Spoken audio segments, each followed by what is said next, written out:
Coach, you guys are getting to start at home for the first time in a couple of seasons. I know that was a goal for you guys. Yeah. Just what is it about having home ice that maybe can get you guys off to a quicker start this series? Well, I don't know if it's quicker start, but certainly if you go deep in the series, you want to be playing those final games at home. So, but like for us, it's like we've had some really good starts at home here recently, and I like the fact that our guys are rested in their own beds.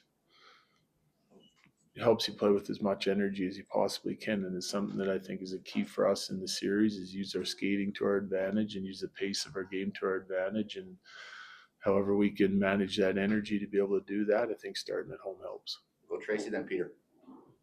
Jared, with Martin Netch's 100-point season, outstanding for him. What is it that led to it this year? Is he just coming into his prime, the system, combination? What is it that led to the season that he had? I think it's a little bit of all that. I think he's grown as a player when it comes to like confidence and in his role and in the system that we play. It's a pretty up tempo game, which fits his style.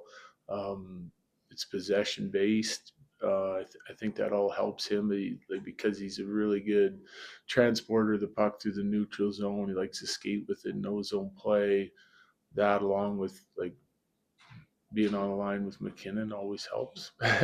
So, but there's a maturity in his game, like on the defensive side of things too, that I think he's seen the importance of that when he's playing on a top line and against top players on the other squad. He's taking a lot of pride in that. So I like the way his game's really come around this year, and he's got rewarded by getting 100 points and being able to play all the important minutes in our games. Peter, then Bailey. You guys identified Brett Kulak, wanted to trade for him. When you were assessing him, made you like him, and how do you assess his fit here so far? Big, strong guy, great skater, and elite defender in the league. Really, that's like he's a guy that closes out plays. For the people that have been around here, we saw a lot of the same sort of qualities as we see in a guy like Taser on the defensive side of things. Great stick and closes plays out quickly and rarely gets beat one-on-one. He's a good net front player, so that size and ability to defend top players and give us flexibility is why we got him. Bailey, then Colleen.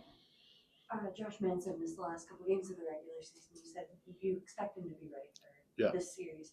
What is it about Josh Manson? You see like the physicality and everything during the regular season, but what is it that makes him, I guess, valuable to you in the series heading into the playoffs where hockey kind of changes a little bit? Well, I mean, it's a physical game. He's hard to get to the net front on, and like his ability to close plays down quickly in the defensive zone with his size, strength, physicality, anything along the boards, he's always making contact. It's hard to get to the net on.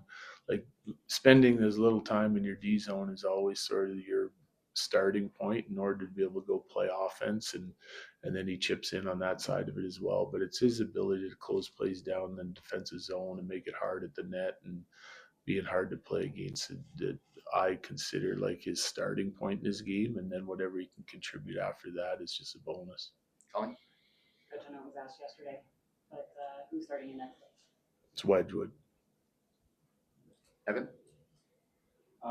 You've actually won titles with both goaltenders on the Kings. I know it was 10 years ago, but what do you remember about Anton Forsberg? Because he might be the guy that they're going to go to. Yeah, he had a strong finish to the year. He's a athletic guy, competes hard in all situations. He's a great team guy. He's kind of had a little bit of, I wouldn't say rocky NHL career, but he's played for different teams in different situations and stepped up in different situations, just like he did for the Kings down the stretch. You have to work to beat him because he's going to compete in the net. Okay. Jared, go ahead. Last one. You've undergone a lot of transition in the last 4 years.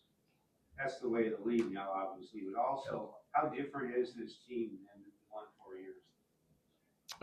There's a lot of similarities. I think it's easier to pick out the similarities in the team than it is the differences, really.